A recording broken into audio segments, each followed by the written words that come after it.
ठंड के मौसम में आज आपके साथ चिकन के बहुत ही मज़ेदार चटपटे यमी से पकोड़े की रेसिपी शेयर करूंगी। तो स्टार्ट करते हैं, लेकिन उससे पहले मेरी गुजारिश है कि अगर आप मेरे चैनल पर नए हैं तो काइंडली मेरे चैनल को सब्सक्राइब कर दें, बेल आइकन को प्रेस कर दें, वीडियो को लाइक एंड शेयर कर दें। तो चलते हैं अपनी रेसिपी की तरफ। बिस्मिल्लाहिर्रहमानिर्रहीम, अस्सलाम वालेकुम। यहाँ पर मैंने तकरीबन 250 ग्राम चिकन ले लिया है और चिकन मैंने बोनलेस लिया है। इसे अच्छी तरह से धोने के बाद मैंने खुश्क कर लिया था। अब यहाँ पर लहसुन पाउडर आधा चम्मच लिया है जो इसमें ऐड कर देंगे। अब इसके बाद इसमें दूसरे स्पाइसेस भी ऐड कर देंगे, जैसा कि आधी चम्मच हल्दी, आधी चम्मच लाल मिर्च, आधी चम्मच कुटी मिर्च, आधी चम्मच ज़ीरा, आधा चम्मच अदरक पाउडर, आधी चम्मच मेथी ऐड कर देंगे। और यहाँ पर अब मैंने 1 चम्मच कुटा हुआ साबुत धनिया भी लिया है। इसको इसी तरह दरदरा सा आपने कूट लेना है, वो भी इसमें ऐड कर देना है।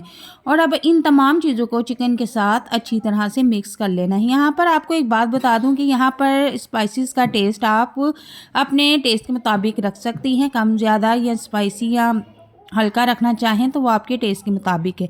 अब हम इसको 2 घंटे के लिए मैरिनेट करके रख देंगे। अब यहाँ पर एक बाउल में मैं 1 कप बेसन ले लूँगी। बेसन को मैंने पहले से ही छान के रखा हुआ है। यहाँ पर थोड़ा सा इसमें धनिया ऐड करूँगी, और धनिया भी मैंने पहले से धो के सुखा के रखा हुआ था। और अब इसके बाद मैं इसमें नमक टेस्ट के मुताबिक ऐड कर दूँगी और इन दोनों चीज़ों को अच्छी तरह से मिक्स कर लूँगी। और अब हम इसमें पानी ऐड कर देंगे। इसको ज़्यादा गाढ़ा पेस्ट हमने नहीं बनाना, ना ही ज़्यादा पतला करना है, बस नॉर्मल सा लिक्विड हमने रेडी कर लिया है। और अब इसको हम चिकन जो हमने मैरिनेट करके रखा हुआ है उसमें ऐड कर देंगे। अच्छी तरह से बेसन को चिकन में मिक्स कर लेंगे। और इस मिक्स करने के बाद इसको भी अब हम आधे घंटे के लिए फिर से मैरिनेट कर देंगे। तो आधा घंटा गुजर चुका है। इसके बाद मैं पकोड़े फ्राई करना शुरू कर दूँगी।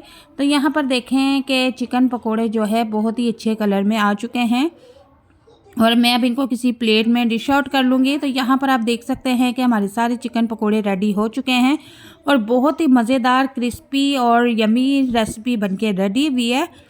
उम्मीद करती हूँ कि आपको भी ये रेसिपी बहुत पसंद आएगी इंशाल्लाह ताला।